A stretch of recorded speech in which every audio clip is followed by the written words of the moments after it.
சிவாய நம. திருச்சிற்றம்பலம். நமது சிவசிவ அன்பே சிவம் அறக்கட்டளையில் பயணம் செய்யும் அனைத்து அடியாருக்கும் இனிய இரவு வணக்கம். இன்றைய சிறப்பு விருந்தினராக வந்திருக்கும் இலக்கியன் ஐயா அவர்களை குருவின் சார்பாக வருக வருக என்று வரவேற்கிறேன். அக்கு பஞ்சர் பகுதி 3. ஐயா, நீங்க தலைப்பு சொல்லி ஸ்டார்ட் பண்ணிக்கலாம்.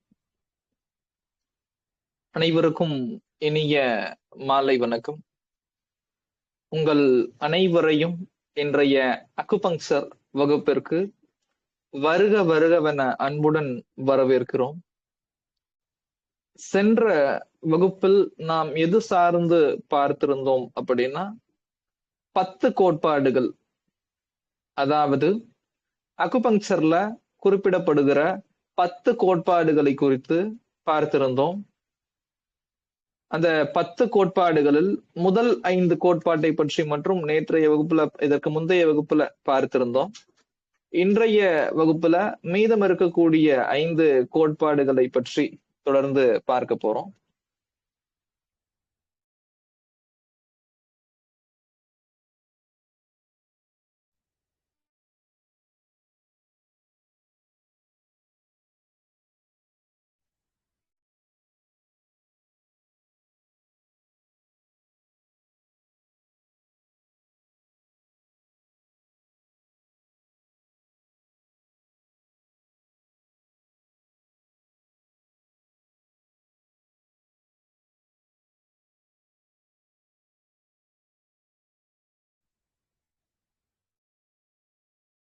பத்து கோட்பாட்டுல முதல் 5 கோட்பாட்டை சென்ற வகுப்பில் பார்த்திருந்தோம் என்று சொல்லினோம். 6வது கோட்பாடு என்ன அப்படின்னா உடல் பராமரிப்பு சார்ந்தது. அக்குபங்சர்ல குறிப்பிடப்படக்கூடிய 10 கோட்பாட்டில் 6வது கோட்பாடு எது சார்ந்தது அப்படின்னா உடல் பராமரிப்பு சார்ந்தது. ஒவ்வொரு பஞ்சபூதமும் ஒரு குறிப்பிட்ட பகுதியை, ஒவ்வொரு பஞ்சபூதமும் நம்முடைய உடல்ல ஒரு சில குறிப்பிட்ட பகுதிகளை கவனித்துக் கொள்கிறது. அந்த பகுதிகளை நாம் தெளிவாக புரிந்து கொண்டோம் என்றால் நம்முடைய உடல்ல ஒரு தொந்தரவு ஏற்படுது அப்படின்னா அந்த இடம் எந்த பஞ்சபூதம் சம்பந்தப்பட்டது என்பதை கண்டறிந்து அந்த பஞ்சபூதத்துக்கு சிகிச்சை கொடுக்கும் போது நம்முடைய உடல் தொந்தரவு குணமாகும். உதாரணமாக நெருப்பு மூலகம் சார்ந்த பராமரிப்பு எதுன்னு பார்த்தா இரத்த குழாய்கள், ஆர்டரி வெயின்ஸ் என்று சொல்வோம். அதாவது தமனி சிறை என்று நம்முடைய உடலுக்குள்ள இரத்த குழாய்கள் இருக்கிறது. இந்த இரத்த குழாய்களுடைய வேலை என்ன அப்படின்னா நம்முடைய உடல் முழுக்க இரத்தத்தை சுழற்சி செய்வதற்கு உதவி செய்யக்கூடியது இரத்த குழாய்கள். நம்முடைய உடல் முழுக்க ரத்தம் பயணப்படணும் அப்படின்னா அது இரத்த குழாயின் மூலமா தான் சாத்தியப்படுகிறது.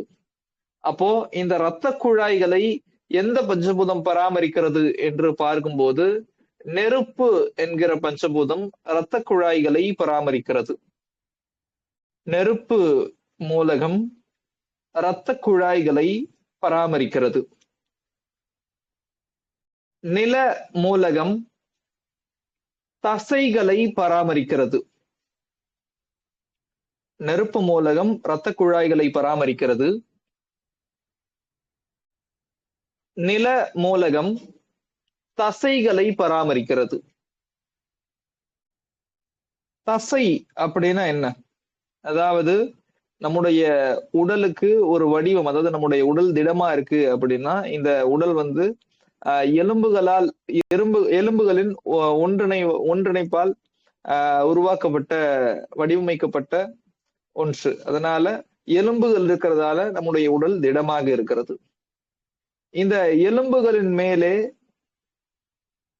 என்ன இருக்கிறது? அதாவது நம்முடைய தோலுக்கும் எலும்புக்கும் நடுவே என்ன இருக்கிறது என்று பார்த்தால் தசைகள். எலும்புக்கு மேல தசைகள் தான் மூடப்பட்டிருக்கிறது நம்முடைய உடல்ல. ஒருவருடைய முகம் இப்படி இருக்கணும், கை இப்படி இருக்கணும், கால் இப்படி இருக்கணும் அப்படிங்கிற ஒரு வடிவத்தை நமக்கு வழங்கக்கூடியது தசைகள்.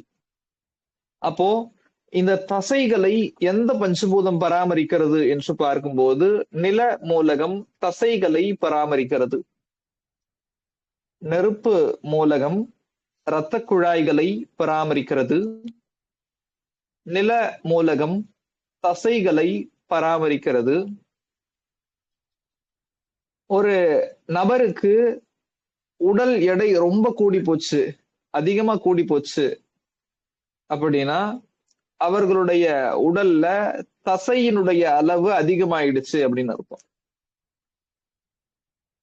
ஒரு நபருக்கு உடல் ரொம்ப கூடி போச்சு, உடல் பருமன் ஏற்பட்டுருச்சு அப்படின்னா தசையினுடைய அளவு கூடி போச்சு அப்படின்னு அர்த்தம்.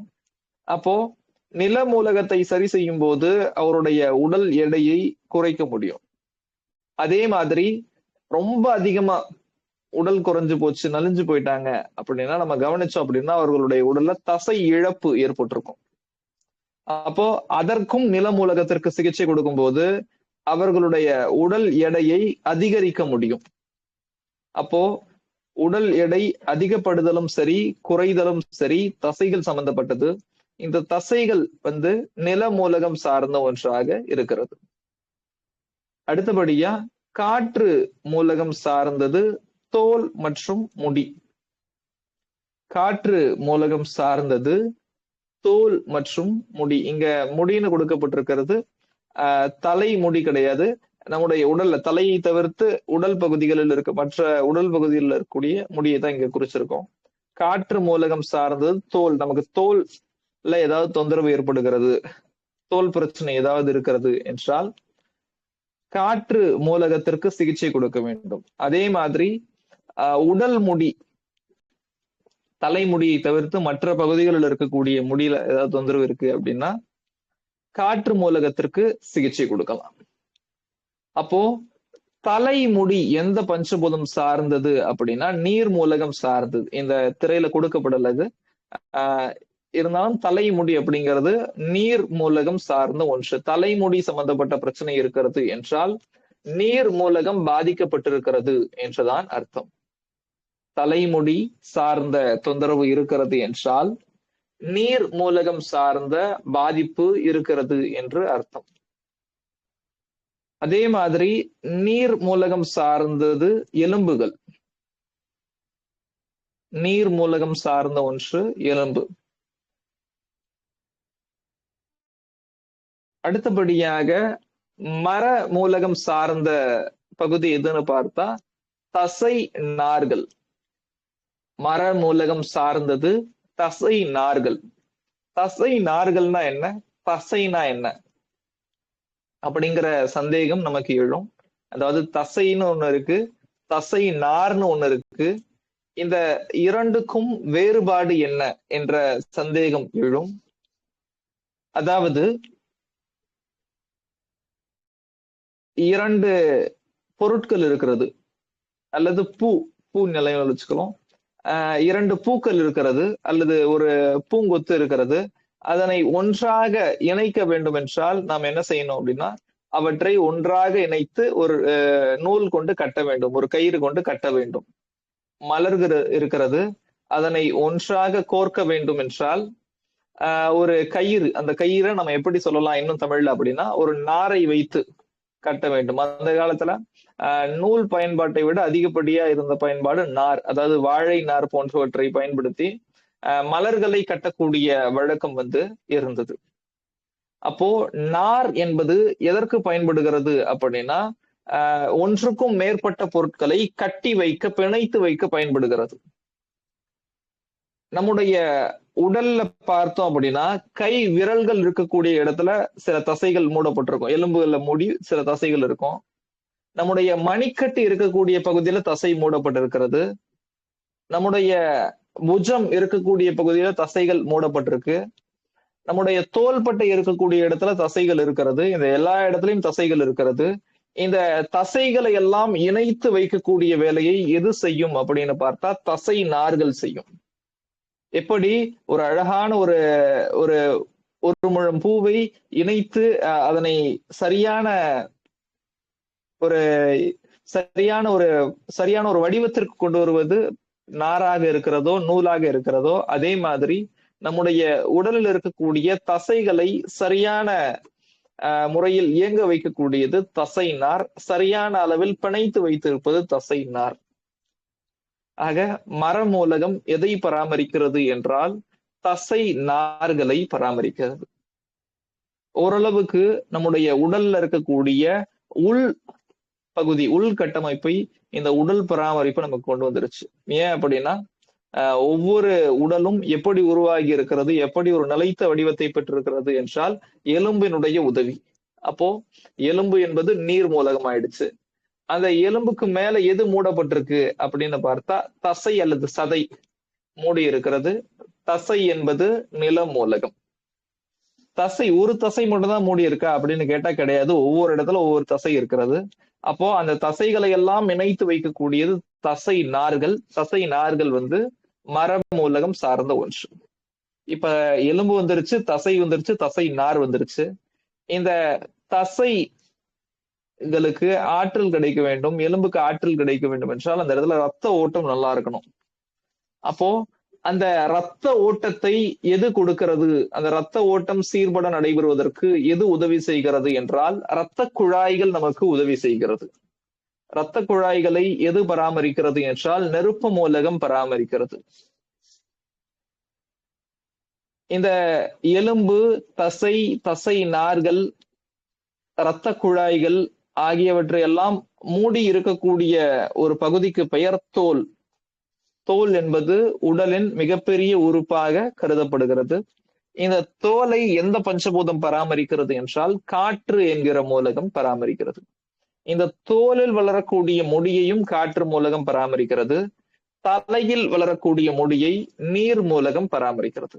ஆக ஒரு உடலினுடைய முழு கட்டமைப்பை பஞ்சபூதங்களால் நம்மால் வரிசைப்படுத்த முடியும். அடுத்தபடியா 7வது கோட்பாட்டை பற்றி நம்ம பார்க்க போறோம். 7வது கோட்பாடு எது சார்ந்தது அப்படின்னா வலிகளின் தன்மை சார்ந்தது. ஒரு நபருக்கு அடிபட்டுருச்சு, அவருக்கு ஆங்கில வைத்தியத்தில் எப்படி சிகிச்சை கொடுக்கப்படும் அப்படின்னா, உதாரணமா ஒரு நபர் அடிபட்டு ஒரு மருத்துவர்கிட்ட போறாங்க. போன உடனே அவருடைய வலியை கவனிப்பாங்க. வலி எந்த அளவுக்கு இருக்கு அப்படிங்கறத கவனிப்பாங்க. ஓரளவுக்கு பொறுத்து கொள்ளக்கூடிய அளவுக்கு இருந்தா கொஞ்சம் குறைவான டோஸ்ல, குறைவான அளவு மருந்து வழங்கப்படும். மிக மிக அதிகமா வலி இருக்கிறது அப்படின்னா அந்த வலியை தணிக்க முதலில் மருந்து வழங்கப்படும், பெயின் கில்லர். முதல்ல அந்த வலியை தணிப்பதற்கு மருந்து வழங்கப்படும். அதன் பிறகுதான் என்ன பிரச்சனையோ அது சார்ந்த மருந்துகள் வழங்கப்படும். இப்படிதான் ஆங்கில மருத்துவத்துல பிரிக்கப்படுகிறது. இப்ப அக்குபங்சர் மருத்துவத்துல ஒரு வலியை நாம எப்படி புரிந்து கொள்வோம் அப்படின்னா 5 விதமாக புரிந்து கொள்வோம். ஒரு நபர் நம்ம கிட்ட வராங்க அப்படின்னா அவர்களுடைய வலிகளை 5 விதமாக பிரித்து நாம் புரிந்து கொள்ள முடியும். இது எப்படி புரிஞ்சுக்கிறது? ஒரு நபர் வலியோட வராங்க, அவருடைய உடல்ல எந்த வலி இருக்கு அப்படிங்கறத அந்த நேரத்துல, அந்த அவசர நேரத்துல எப்படி புரிஞ்சுக்கிறது அப்படின்னா, நம்ம கிட்ட வரக்கூடிய நபர் சொல்லும் போதே அவருடைய சொற்களிலிருந்தே அந்த வெளிப்பட்டு விடும். அந்த 5 வகைகளில் எந்த வகையான வலி அவருக்கு இருக்கிறது என்பது அந்த நபர் எனக்கு இந்த இடத்துல இப்படி வலிக்குது அப்படின்னு சொல்லும் போதே அவருடைய வார்த்தைகளில், அவருடைய சொற்களில் அது வெளிப்பட்டு விடும். எப்படி அப்படின்னு பார்த்தா, உதாரணமாக நெருப்பு மூலகம் சார்ந்த வலிகள் எப்படி இருக்கும் அப்படின்னா விண்ணென தெறிக்கும் வலிகளாக இருக்கும். நெருப்பு மூலகம் சார்ந்த வலிகள் எப்படி இருக்கும் அப்படின்னா விண்ணென தெறிக்கும் வலிகளாக இருக்கும். ஒரு நபர் நாம இருக்கோம் அப்படின்னா நெருப்புல விரலை விட்டுட்டோம், நெருப்புல தெரியாம கைப்பற்றுச்சு அல்லது விரல் பற்றுச்சு அப்படின்னா அந்த வலி எப்படி இருக்கும் அப்படின்னா விண்ணு விண்ணுன்னு இருக்கும். சிலருக்கு தலைவலி எப்படி இருக்கும் அப்படின்னா விண்ணு விண்ணுன்னு வலிக்கிற மாதிரியே இருக்கும். அப்போ விண்ணென தெறிக்கும் வலி ஏற்படுகிறது என்றால் அது நெருப்பு மூலகம் தொடர்பான வலி. தலை விண்ணு விண்ணுன்னு இருக்கு, கால் விண்ணு விண்ணுன்னு வலிக்குது. இந்த மாதிரி விண்ணென தெறிக்கும் வலி எந்த இடத்திலெல்லாம் ஏற்படுகிறதோ, எப்போதெல்லாம் ஏற்படுகிறதோ அவை அனைத்துமே நெருப்பு மூலகம் தொடர்பான வலி.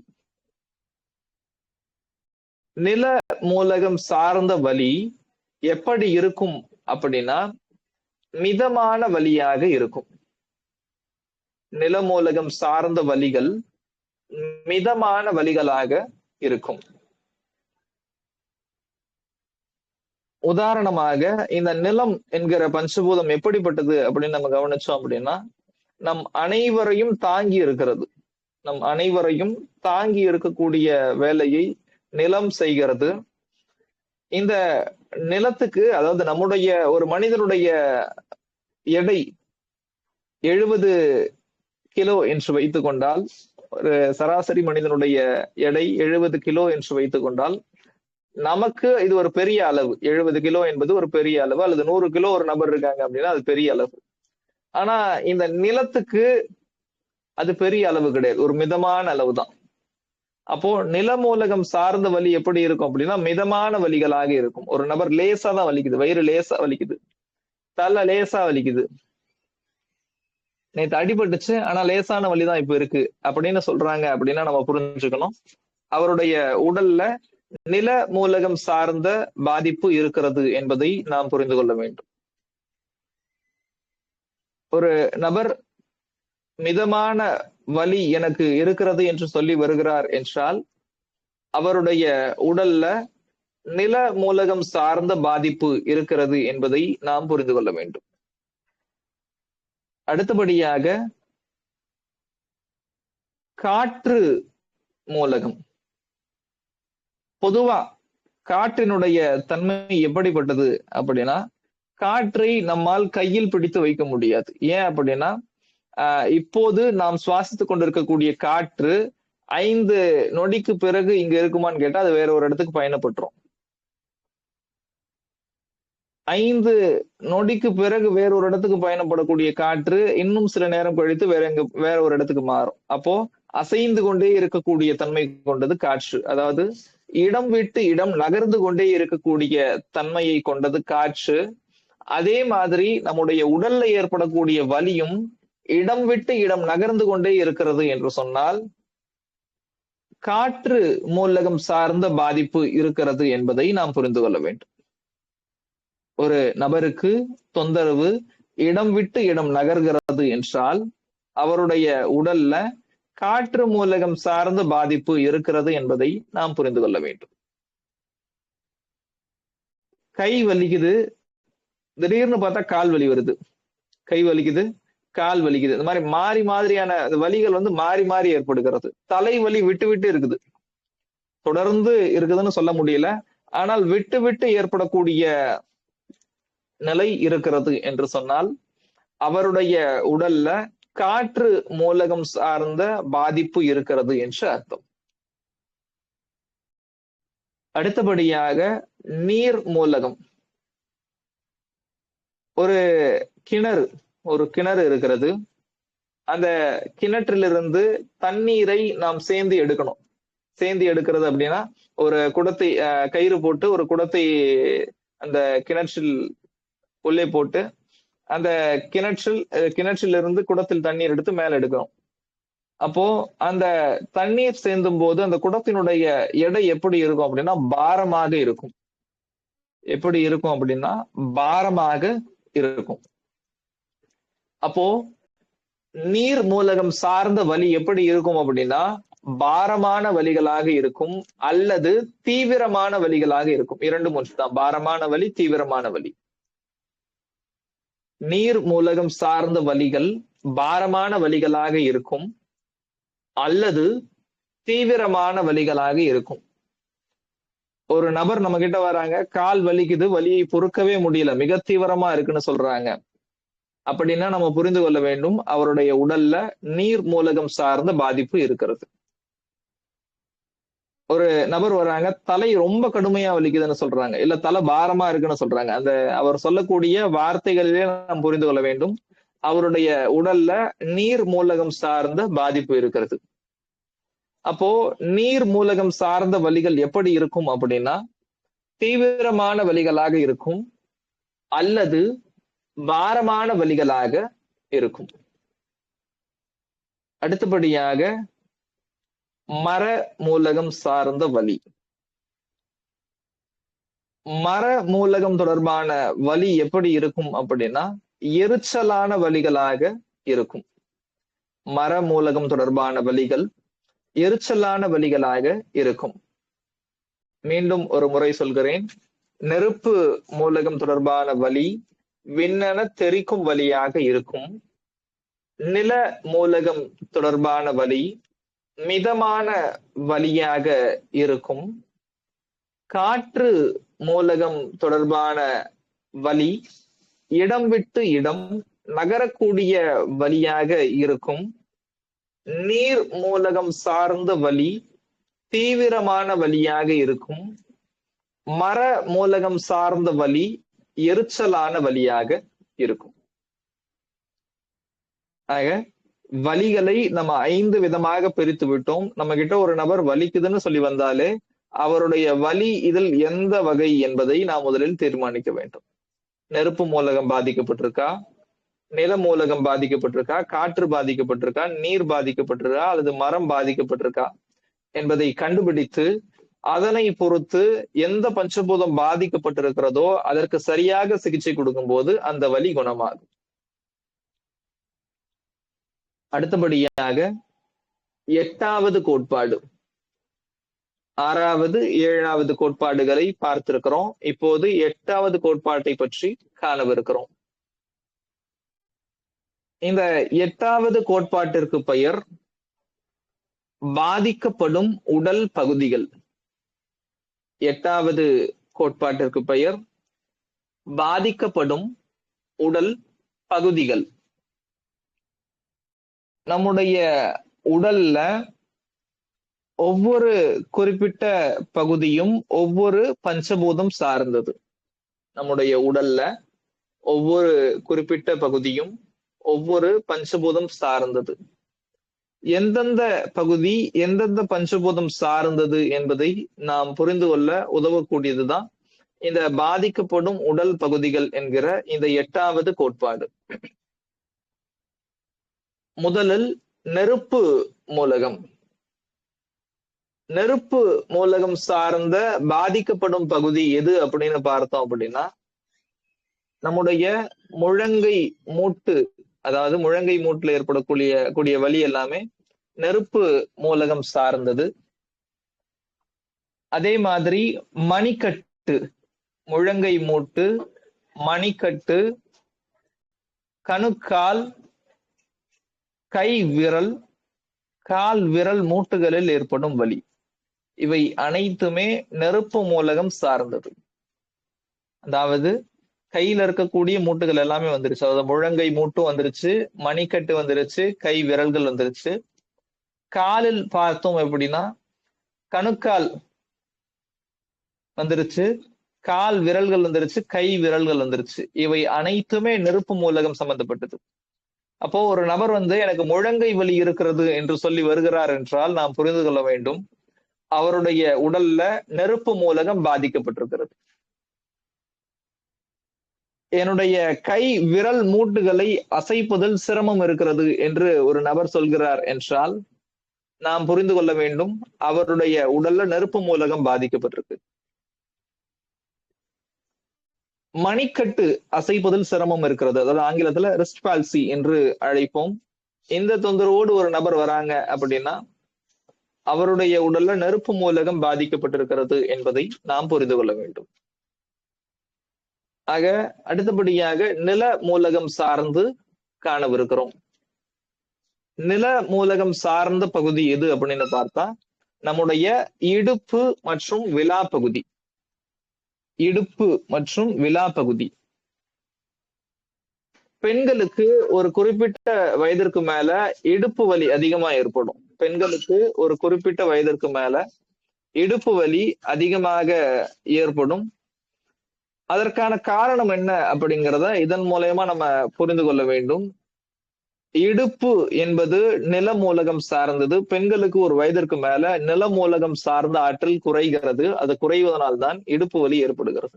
அப்போ நில மூலகத்தை நாம் பலமாக வைத்திருக்கும் வரை இடுப்பு வலியை நம்மால் தவிர்க்க முடியும். ஆக இடுப்பு சார்ந்த பாதிப்பு என்பது நில மூலகம் தொடர்பானது. அடுத்தபடியா விலா பகுதி. விலா பகுதி என்றால் என்ன? அதாவது நம்முடைய நெஞ்சு பகுதியில் அமைந்திருக்கக்கூடிய மார்பு கூட்டு எலும்புகள். இந்த மார்பு கூட்டில் இருக்கக்கூடிய எலும்புகள் எல்லாமே விலா எலும்புகளாக கருதப்படுகிறது. அதைத்தான் இங்க விலா பகுதி என்று குறிப்பிட்டிருக்கிறார்கள். ஆங்கிலத்துல இதனை ரிப்ஸ் என்று அழைப்பார்கள்.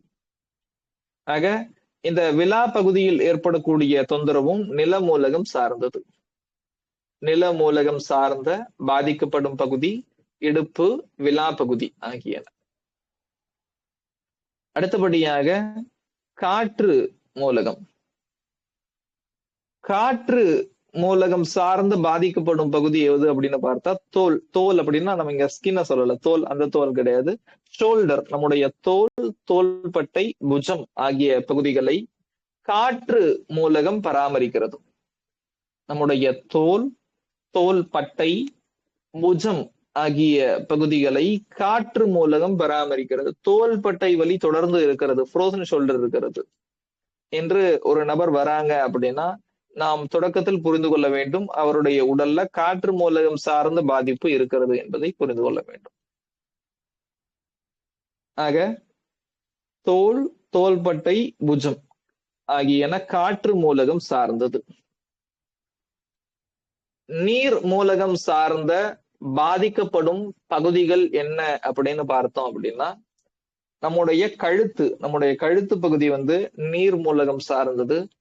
அதே மாதிரி பிடரி அப்படின்னா நம்முடைய பின்மண்டை பகுதி இருக்கு இல்லைங்களா, இதைத்தான் பிடரி என்று அழைக்கிறோம்.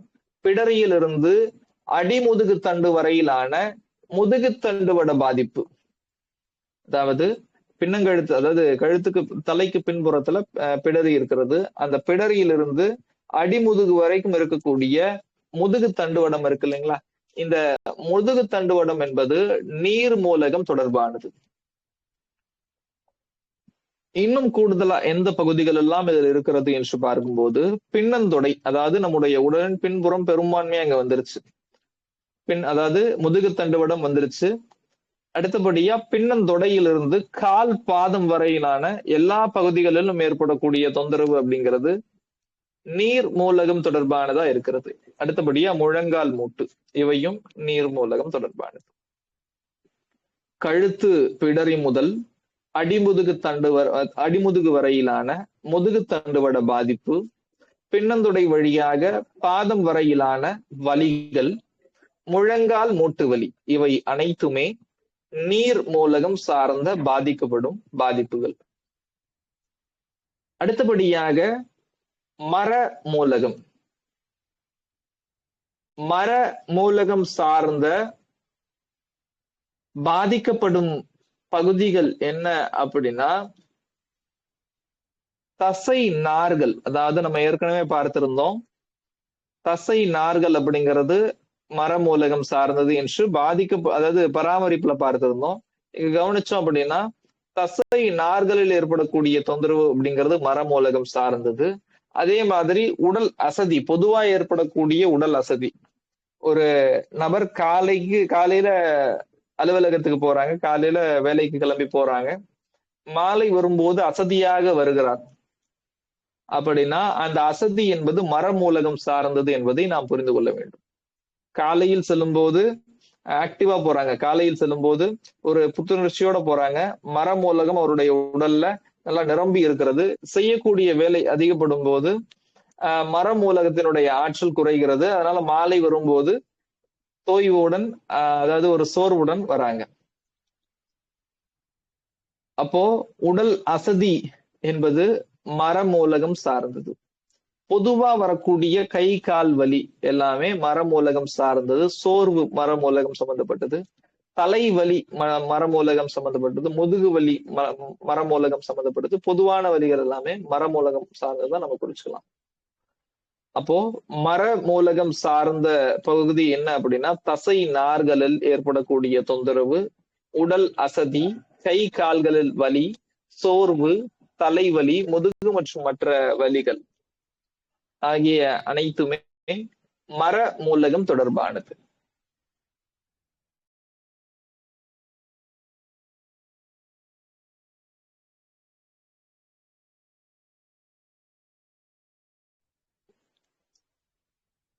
இப்போ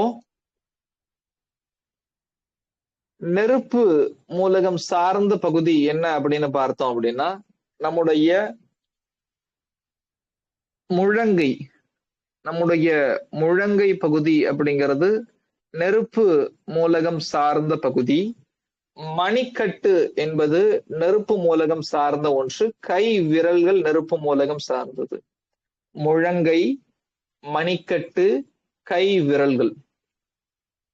அடுத்ததான் நம்முடைய கணுக்கால், கால் விரல்கள் ஆகிய அனைத்துமே நெருப்பு மூலகம் சார்ந்த ஒன்று. அடுத்தபடியாக நில மூலகம் சார்ந்த பகுதிகள் என்ன அப்படின்னு பார்க்கும்போது நம்முடைய இடுப்பு பகுதி, நம்முடைய இடுப்பு, விலா எலும்பு பகுதி ஆகியன நில மூலகம் சார்ந்த பகுதிகள். காற்று மூலகம் சார்ந்த பகுதி என்ன அப்படின்னு பார்க்கும்போது நம்முடைய தோல், இது வந்து தோல் என்று சொல்லுவோம். தோல், இது கொஞ்சம் பின்புறமா பார்த்தோம் அப்படின்னா தோள்பட்டை, தோல், தோள்பட்டை, புஜம் ஆகிய பகுதிகள் காற்று மூலகம் தொடர்பான பகுதிகள். நீர் மூலகம் தொடர்பான பகுதிகள் என்ன அப்படின்னு பார்க்கும்போது நம்முடைய கழுத்து, பிடரியிலிருந்து அடிமுதுகு தண்டுவடம் வரையிலான பாதிப்புகளும், பின்னந்தொடையிலிருந்து பாதம் வரையிலான பாதிப்புகளும், முழங்கால் சார்ந்த பாதிப்புகளும் நீர் மூலகம் தொடர்பான பகுதிகள். ஒரு நபருக்கு முழங்கால் மூட்டு வலி வருது அப்படின்னா நீர் மூலகம் பாதிக்கப்பட்டிருக்கிறது என்பதை நாம் புரிந்து கொள்ள வேண்டும். தசை நார்களில் ஏற்படக்கூடிய தொந்தரவு, பொதுவாக ஏற்படக்கூடிய உடல் சோர்வு, தலைவலி, உடல் அசதி, முதுகு பகுதியில் ஏற்படக்கூடிய வலிகள், இவை அனைத்துமே மர மூலகம் சார்ந்த பாதிப்புகள். ஆக இந்த 8வது கோட்பாடுமே எல்லாருக்கும் தெளிவா புரிந்திருக்கும் என்று நம்புகிறேன். அடுத்தபடியா 9வது கோட்பாட்டுக்கு போயிடலாம்.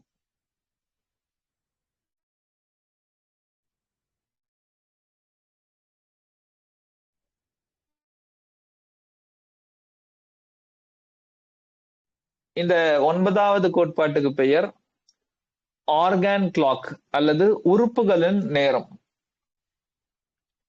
நமக்கு மொத்தமா ஒரு நாள் எத்தனை மணி நேரங்களை உள்ளடக்கியது என்று பார்க்கும்போது ஒரு நாள் என்பது 24 மணி நேரத்தை உள்ளடக்கியது.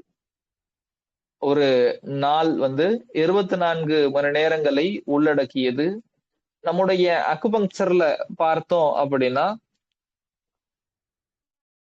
பிரதான உறுப்புகளாக, அக்குபங்க்சர்ல பிரதான உறுப்புகளாக 12 உறுப்புகள் கருதப்படுகின்றன. ஒரு நாளுக்கான நேர அளவு 24 மணி நேரம். அக்குபங்க்சர்ல பிரதான உறுப்புகளாக 12 உறுப்புகள் கருதப்படுகின்றன. இதுல ஒவ்வொரு உறுப்புக்கான நேரமும் 2 மணி நேரங்கள். ஒவ்வொரு உறுப்புமே 2 மணி நேரங்களை முக்கியமான நேரமாக பயன்படுத்திக் கொள்கின்றது.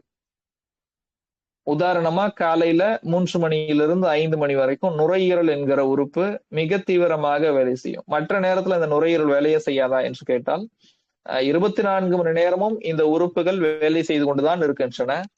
ஆனால் அந்த குறிப்பிட்ட 2 மணி நேரத்துல மட்டும் இந்த உறுப்பு இன்னும் சிறப்பா வேலை செய்யும். இப்போ அந்த நேரங்கள் என்னென்ன அப்படிங்கிறத நம்ம கவனிக்க போறோம். முதல்ல நுரையீரல் சார்ந்த நேரம்.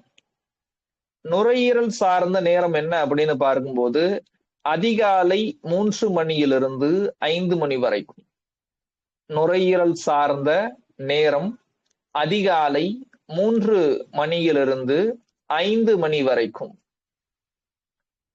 இங்க நம்ம கவனிச்சோம் அப்படின்னு பார்த்தோம் அப்படின்னா, ஒரு விடயத்தை கவனித்தோம் அப்படின்னா, சரியாக இந்த நேரத்துலதான் பிரம்ம முகூர்த்தம் என்ற ஒன்று இருக்கிறது.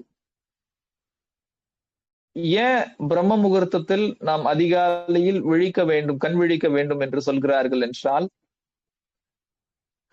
அதிகாலை 3 மணியிலிருந்து 5 மணி வரைக்கும் நுரையீரல் ஆரோக்கியமா வேலை செய்யும்.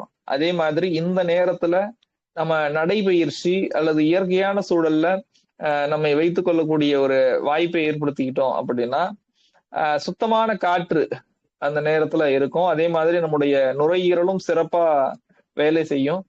நல்ல மூச்சு காற்றை இழுக்கும் போது, உள்வாங்கும் போது, அதனை வெளியேற்றும் போது நம்முடைய நுரையீரல் பலப்படும். அதனாலதான் அதிகாலையில் கண் விழிக்க வேண்டும், அதிகாலையில் எழ வேண்டும் என்று சொல்வதற்கான காரணம் இந்த நுரையீரல் அப்போது ஆரோக்கியமாக இருக்கும் என்பதுதான். ஆக நுரையீரல் சார்ந்த நேரம் அதிகாலை 3 மணியிலிருந்து 5 மணி வரைக்கும். பெருங்குடல் சார்ந்த நேரம் காலை 5 மணியிலிருந்து 7 மணி வரைக்கும். பெருங்குடல் தொடர்பான நேரம் அதிகாலை காலை 5 மணியிலிருந்து 7 மணி வரைக்கும். நம்ம பெருங்குடலுக்கு இன்னொரு பெயர் என்ன அப்படின்னு பார்த்தா மலக்குடல் என்று சொல்வார்கள். ஏன் அப்படின்னா மலம் இந்த பெருங்குடலில் இருந்து தான் வெளியேறுகிறது. அதனால மலக்குடல் என்று அழைக்கப்படுகிறது. நம்ம கவனிச்சோம் அப்படின்னா காலை 5 மணியிலிருந்து 7 மணிக்குள்ளதான் நமக்கு பெரும்பான்மையா எல்லோருக்கும் மலம் கழிக்கக்கூடிய ஒரு பழக்கம் இருக்கும். இதற்கான காரணம் என்ன அப்படின்னா இந்த 5 மணியிலிருந்து 7 மணி வரைக்கும் பெருங்குடல் சிறப்பா தன்னுடைய வேலையை செய்து கொண்டிருக்கிறது. அதனாலதான் மலம் கழிக்கக்கூடிய உணர்வு காலையில் ஏற்படுகிறது. இப்போ மலச்சிக்கல் ஒரு நபருக்கு ஏற்படுகிறது அப்படின்னா நாம் புரிந்து கொள்ள வேண்டும், பெருங்குடல் சோர்வடைந்திருக்கிறது. அதனை தூண்டி நாம் ஆரோக்கியப்படுத்தும் போது மலச்சிக்கல் சார்ந்த தொந்தரவு குணமாகும் என்பதை நாம் புரிந்து கொள்ள வேண்டும். அடுத்தபடியாக வயிறு தொடர்பான நேரம் என்ன அப்படின்னா காலை 7 மணியிலிருந்து 9 மணி வரைக்கும். வயிறு தொடர்பான நேரம் காலை 7 மணியிலிருந்து 9 மணி வரைக்கும். இதையும் தெளிவா கவனிச்சோம் அப்படின்னா நாம் சரியாக உணவு உண்டு இயற்கை வாழ்வியலில் இருந்து அதிகாலையில டீ குடிக்கக்கூடிய பழக்கத்தை நாம் கைவிட்டிருந்தோம் அப்படின்னா சரியாக நமக்கு 5 to 7 இந்த நேரத்துல மலம் கழிந்து ஒரு 8:30 மணி வாக்குல ஒரு லேசான பசி நம்முடைய வயிற்றில் ஏற்படும்.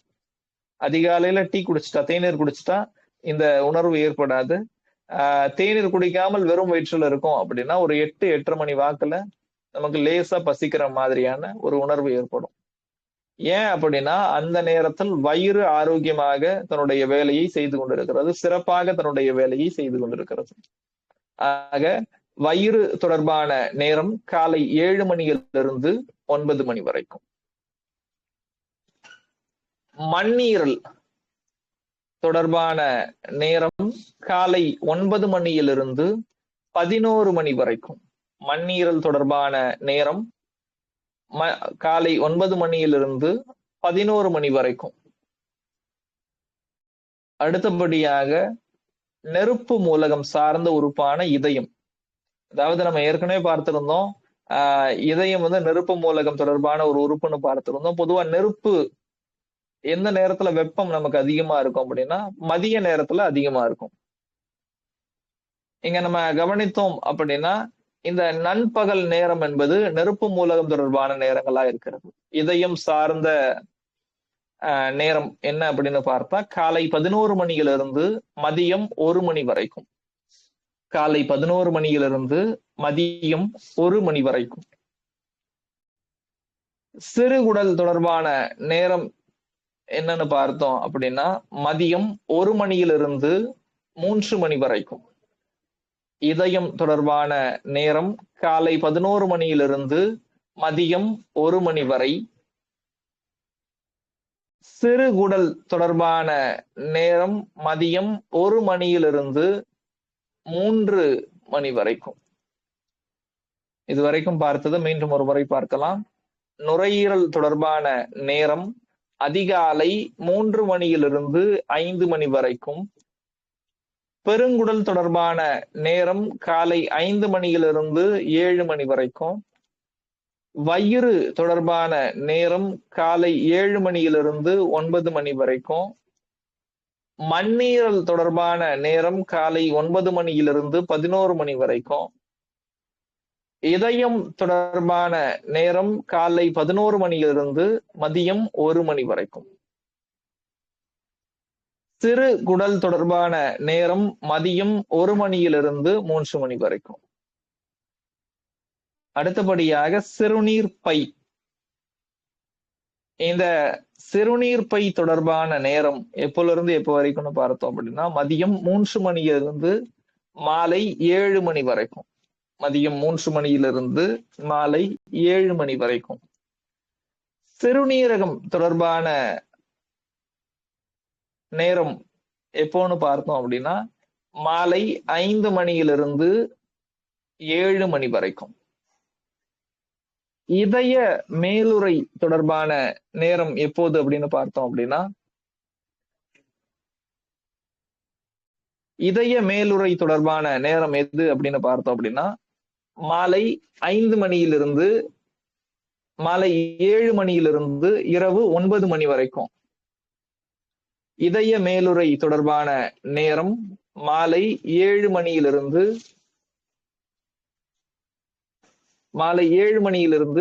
9 மணி வரைக்கும். இதய மேலுறை தொடர்பான நேரம் மாலை 7 மணியிலிருந்து இரவு 9 மணி வரைக்கும். மூவெப்ப மண்டலம் தொடர்பான நேரம் இரவு 9 மணியிலிருந்து 11 மணி வரைக்கும்.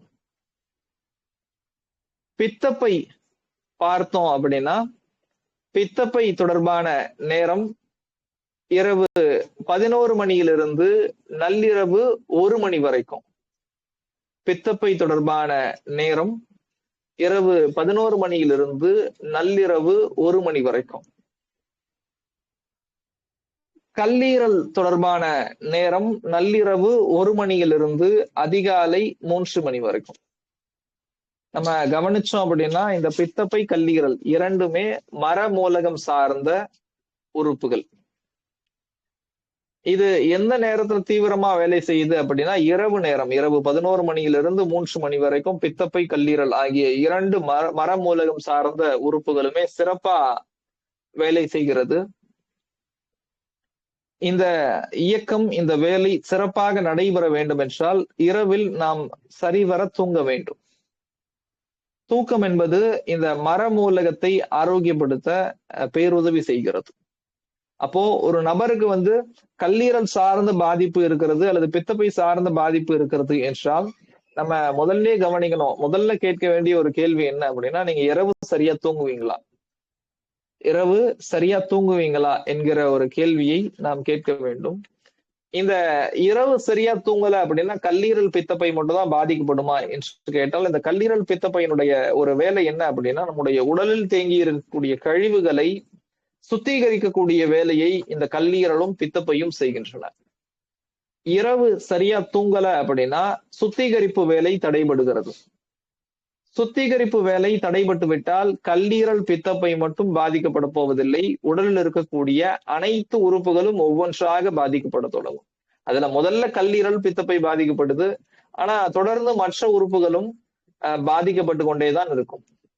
அப்போ நாம் புரிந்து கொள்ள வேண்டும், ஒரு நபர் ஒரு தொந்தரவோடு வராங்க அப்படின்னா நாம் அடிப்படையாக கேட்க வேண்டிய கேள்வி, அடிப்படையாக மாற்றம் செய்ய வேண்டிய ஒரு விடயம் அவர்களுடைய தூக்கம். எந்த நேரத்துக்கு தூங்குறீங்க, சரியா தூங்குறீங்களா அப்படிங்கிறத கேட்கணும். அப்படி தூங்கல அப்படின்னா முதல்ல தூக்கத்தை சரி செய்து விட்டு அதன் பிறகு சிகிச்சை கொடுத்தா அந்த சிகிச்சை நல்லா கேட்கும். சரி, எத்தனை மணிக்கு தூங்கணும், எது சரியான நேரம்? மரமூலகம் இரவு 11 மணியிலிருந்து 3 மணி வரைக்கும் வேலை செய்யுது. அப்ப இரவு 11 மணிக்கு தூங்கிட்டா சரியா என்று கேட்டால் கிடையாது.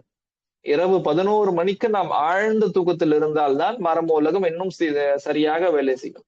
இரவு 11 மணிக்கு நாம் ஆழ்ந்த தூக்கத்திற்கு செல்ல வேண்டும் என்றால் அதற்கு ஒரு 1.5 மணி நேரம் 2 மணி நேரம் முன்பே நாம் தூங்க சென்றால்தான் இரவு 11 மணிக்கு நாம் ஆழ்ந்த தூக்கத்தில் இருக்க முடியும். அப்போ முடிந்த அளவுக்கு இரவு 9 மணியிலிருந்து 10 மணிக்குள்ள தூங்க தொடங்கிட்டோம் அப்படின்னா நம்முடைய மரமூலகம் ஆரோக்கியமாக இருக்கும். சரி, இந்த உறுப்புகளின் நேரத்தை பார்த்து விட்டோம்.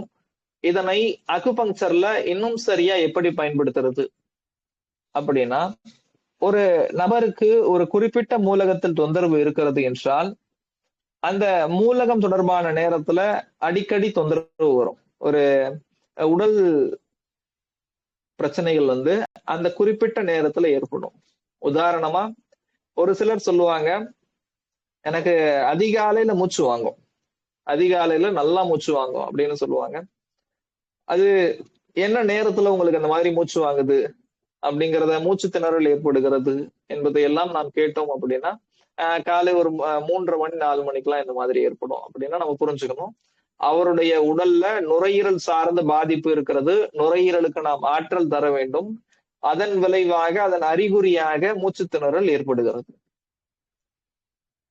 சிலர் சொல்லுவாங்க, எனக்கு இரவு 1 மணி ஆனா 2 மணி ஆனா தானா விழிப்பு வந்துருது, தூக்கத்துல இருந்து விழிப்பு வந்துருது அப்படின்னு சொல்லுவாங்க. அதுக்கப்புறம் ஒரு 1 மணி நேரம் 2 மணி நேரத்துக்கு தூக்கமே வராது என்று சொல்வார்கள். அப்ப நம்ம புரிஞ்சுக்கணும், அந்த நபருடைய உடல்ல மர மூலகம் பாதிக்கப்பட்டிருக்கிறது. அதன் விளைவாக அந்த நேரத்துல அவருடைய உடல்ல தூக்கம் கெடுகிறது. இந்த மாதிரி நம்முடைய உடல்ல தொடர்ந்து தினமும் நடக்கக்கூடிய தொந்தரவுல எந்த நேரத்தில் ஒரு தொந்தரவு ஏற்படுகிறதோ அந்த நேரம் சார்ந்த ஒரு பஞ்சபூதம் பாதிக்கப்பட்டிருக்கிறது என்பதை நாம் புரிந்து கொள்ள வேண்டும். காலையில விடிந்தா ஒரு 10 மணி ஆனா போதும், கால் மறுத்து போயிடுது, தினமும் இந்த மாதிரி மறுத்து போகுது அப்படின்னா நம்ம புரிஞ்சுக்கணும், அவங்களுடைய உடல்ல நில மூலகம் பாதிக்கப்பட்டிருக்கிறது என்பதை நாம் புரிந்து கொள்ள வேண்டும். சரி, இந்த ஒரு வகையில் மட்டும்தான் நாம் பயன்படுத்த முடியுமா இந்த உறுப்புகளின் நேரத்தை என்று கவனித்தால், இன்னொரு கோணத்திலும் இதனை அணுகலாம். அது எப்படி என்று பார்த்தால், இப்போ நீங்க அக்குபங்சர் சிகிச்சை கொடுக்குறீங்க. உதாரணமா ஒரு நபர் உங்ககிட்ட நுரையீரல் சார்ந்த தொந்தரவோட வராங்க. நீங்க நுரையீரல் சம்பந்தப்பட்ட ஒரு அக்குபங்சர் புள்ளியை தூண்டுகிறீர்கள். அந்த நுரையீரல் தொடர்பான ஒரு அக்குபங்சர் புள்ளியை தூண்டும் போது என்ன நடைபெறும் அப்படின்னா, இந்த நுரையீரல் தொடர்பான நேரத்துல அந்த புள்ளி நல்ல தீவிரமா வேலை செய்து சிறப்பாக வேலை செய்வதை நம்மால் உணர முடியும். இதை எப்படி உணர முடியும் அப்படின்னு பார்த்தோம் அப்படின்னா, நுரையீரல் சார்ந்த நேரம் அதிகாலை 3 மணியிலிருந்து 5 மணி வரைக்கும். இந்த நுரையீரல் தொடர்பான நேரத்துல நம்முடைய உடல்ல சில தொந்தரவுகள் அந்த நேரத்துக்கு மட்டும் வந்துட்டு போக வாய்ப்பு இருக்கிறது. உதாரணமா இன்றைக்கு நுரையீரல் சம்பந்தப்பட்ட ஒரு புள்ளி, அக்குபங்சர் புள்ளியை தூண்டுகிறோம்.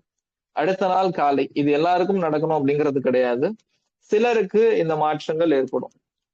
அடுத்த நாள் காலை 3 மணியிலிருந்து 5 மணிக்குள்ள என்ன நடக்கும் அப்படின்னா, அந்த நேரத்துல மட்டும் திடீர் சளி ஏற்படலாம், கழிவு நீக்கத்திற்காக திடீர் சளி ஏற்படலாம், அல்லது வயிற்றுப்போக்கு, இது மாதிரி சில தொந்தரவுகள் எந்த புள்ளியை தூண்டுகிறோமோ அந்த புள்ளி சார்ந்த உறுப்புக்கான நேரத்துல ஏற்பட வாய்ப்பு இருக்கிறது.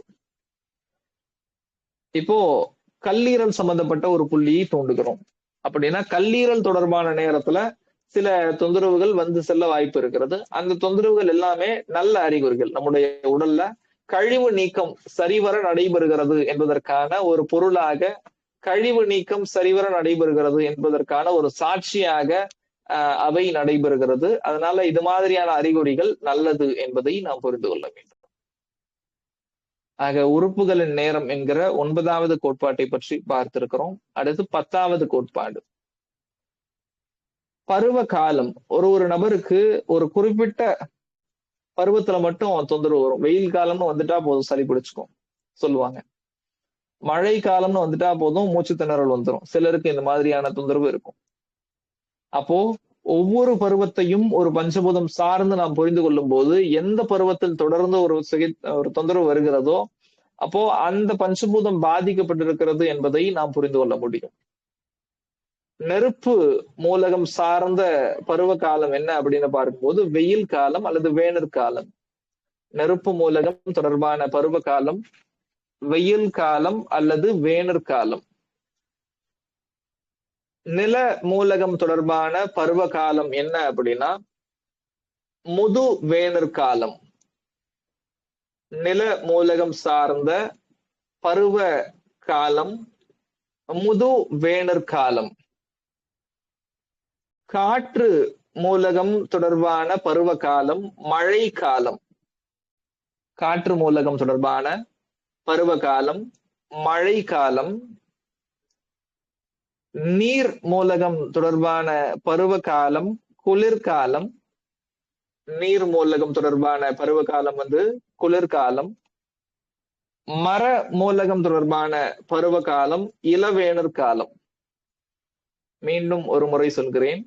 நெருப்பு மூலகம் தொடர்பான பருவ காலம் வெயில் காலம், நில மூலகம் தொடர்பான பருவ காலம் முது வேநற் காலம், காற்று மூலகம் தொடர்பான பருவ காலம் மழை காலம், நீர் மூலகம் தொடர்பான பருவ காலம் குளிர்காலம், மர மூலகம் தொடர்பான பருவ காலம் இள வேநற் காலம். ஒரு நபருக்கு வருடா வருடம் ஒரு குறிப்பிட்ட பருவத்தில் மட்டும்தான் ஒரு தொந்தரவு ஏற்படுகிறது என்றால் நாம் தெள்ள தெளிவாக புரிந்து கொள்ளலாம் அவருடைய உடல்ல எந்த பஞ்சபூதம் பாதிக்கப்பட்டிருக்கிறது என்பதை. அப்போ இந்த 10 கோட்பாடுகள் எதற்கெல்லாம் பயன்படுகிறது அப்படின்னு பார்த்தோம் அப்படின்னா, ஒரு குறிப்பிட்ட பருவத்தில் ஒரு நபருக்கு தொந்தரவு ஏற்படுகிறது அப்படின்னா அதனை பருவ காலத்தை வைத்து நாம் புரிந்து கொள்ளலாம். எந்த பருவத்துல எந்த பஞ்சபூதம் சம்பந்தப்பட்டிருக்கு அப்படிங்கிறத புரிந்து கொண்டு அதனை வைத்து சிகிச்சை கொடுக்கலாம். ஒரு குறிப்பிட்ட சில மணி நேரங்கள்ல மட்டும் தொந்தரவு தினமும் ஏற்படுகிறது அப்படின்னா உறுப்புகளின் நேரத்தை வைத்து நாம் புரிந்து கொள்ளலாம். குறிப்பிட்ட சில பகுதிகளில் மட்டும் தொந்தரவு ஏற்படுகிறது அப்படின்னா இந்த பாதிக்கப்படும் உடல் பகுதியை வைத்து புரிந்து கொள்ளலாம். வலியின் தன்மை, நமக்கு ஏற்படக்கூடிய வலி எப்படிப்பட்டது என்பதை புரிந்து கொண்டால் இந்த வலியின் தன்மையை வைத்து சிகிச்சை கொடுக்கலாம்.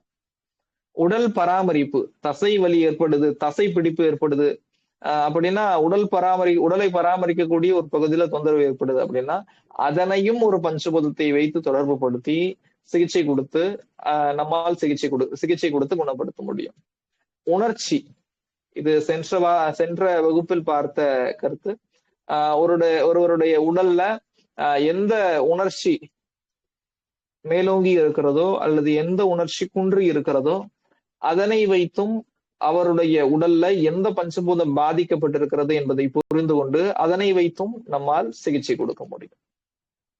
சுவை, ஒரு நபர் எந்த சுவையை அதிகமாக உணவில் எடுத்துக்கிறாரு, எந்த சுவையை குறைவாக எடுத்துக்கிறார் என்பதை வைத்தும் நம்மால் சிகிச்சை கொடுக்க முடியும் சுவை மூலமாக. நீர் சுரப்பு, ஒரு நபருடைய உடலில் இருந்து வெளியேறக்கூடிய திரவம், வியர்வை அதிகமா வெளியேறுது அல்லது வியர்வையே வரல, சளி தும்மல் அதிகமா இருக்கு, வறட்டு இருமல் இருக்கு அப்படின்னா இவற்றை வைத்தும் நம்முடைய உடலிலிருந்து வெளிப்படக்கூடிய நீர் சுரப்புகளை வைத்தும் எந்த பஞ்சபூதம் பாதிக்கப்பட்டிருக்கிறது என்பதை கண்டறிந்து அதன்படி நம்மால் சிகிச்சை கொடுக்க முடியும். அதே மாதிரி நிறம் என்பது நம்முடைய உடல்ல ஏற்படக்கூடிய தொந்தரவு வெளிப்படக்கூடிய நிறம். அதாவது மஞ்சள் நிறத்துல வாந்தி வருது, பச்சை நிறத்துல வாந்தி வருது. அப்போ நமக்கு ஏற்படக்கூடிய வலி தொந்தரவு எந்த நிறம் தொடர்பானதாக இருக்கிறது என்பதையும் புரிந்து கொண்டு நம்மால் அதனை வைத்து சிகிச்சை கொடுத்துக் கொள்ள முடியும். ஆக நிறங்களை வைத்தும் நம்மால் சிகிச்சை கொடுத்துக் கொள்ள முடியும். அதே மாதிரி வெளி உறுப்புகள், ஒவ்வொரு பஞ்சபூதமும் ஒவ்வொரு வெளி உறுப்பு தொடர்பானதா இருக்கு.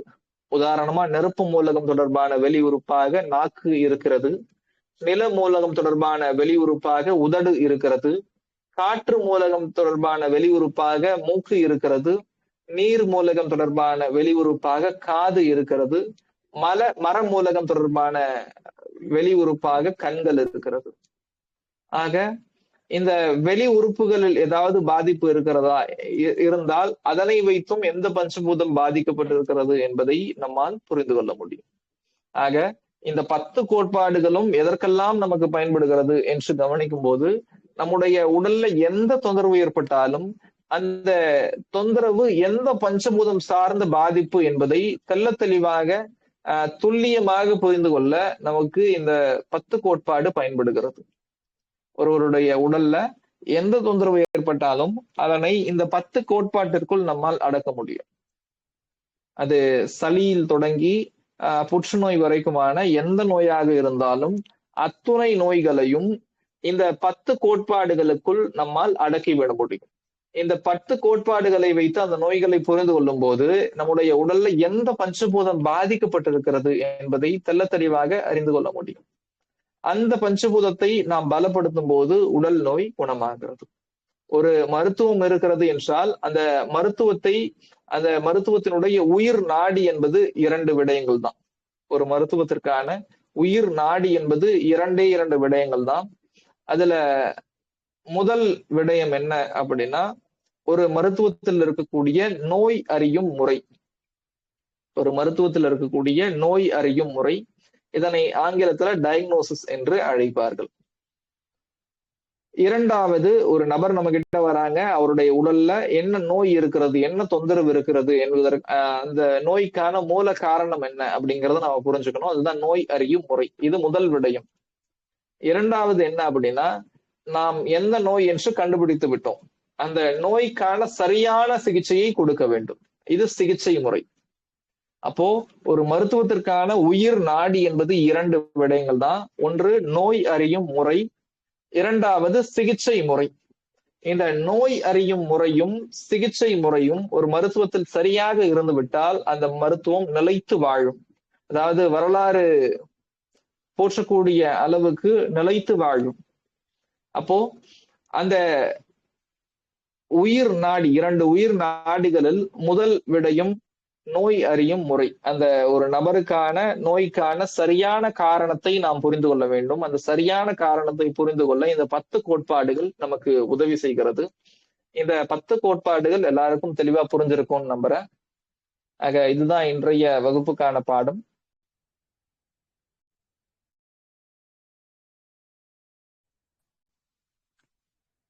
முடிச்சிட்டீங்களா? முடிந்ததுங்க. நன்றி நன்றி, ரொம்ப நல்லா இருந்தது. லதா செந்தில் மேடம், நீங்க பேசலாம். லதா மேடம்.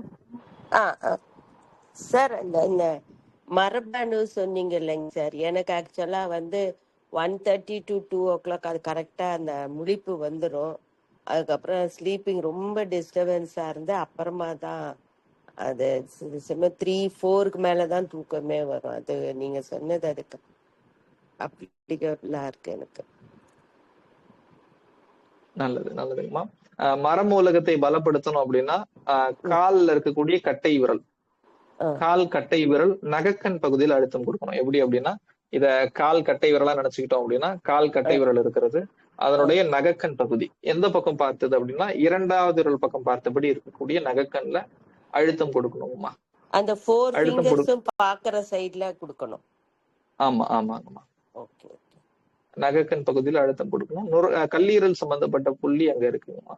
Okay sir. அப்புறம் ஒன் மோர் கொஸ்டின். இப்ப நீங்க இந்த பேக் சைடுல அப்படியே சொல்லிட்டு வந்தீங்களா, அப்ப டெய்ல் போன்ல கூட சிலருக்கு பெயின் வரும்ல, அது கூட அந்த இதுல சம்பந்தப்பட்டது தானா சார்? நீர். ஆமாங்கம்மா. ஒரு முழுமையான முதுகு தண்டுவடம் நீர் மூலகம் சம்பந்தப்பட்டது. நமக்கு வரக்கூடிய காக்கிஜில் ரீஜன், அதாவது நீங்க டெய்ல் போன் சொல்றது காக்கிக்ஸ் என்கிற பகுதியை தான் சொல்றீங்க. இதுவுமே நீர் மூலகம் தொடர்பானது தான். அப்படியே அந்த கண்டினியூஷன் தான்.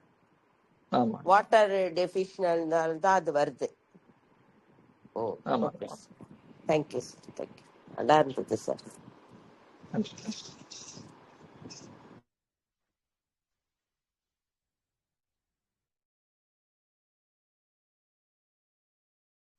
நன்றிங்க, ரொம்ப நல்லா இருந்தது. நிறைய விஷயம் ஷேர் பண்ணீங்க. நன்றி.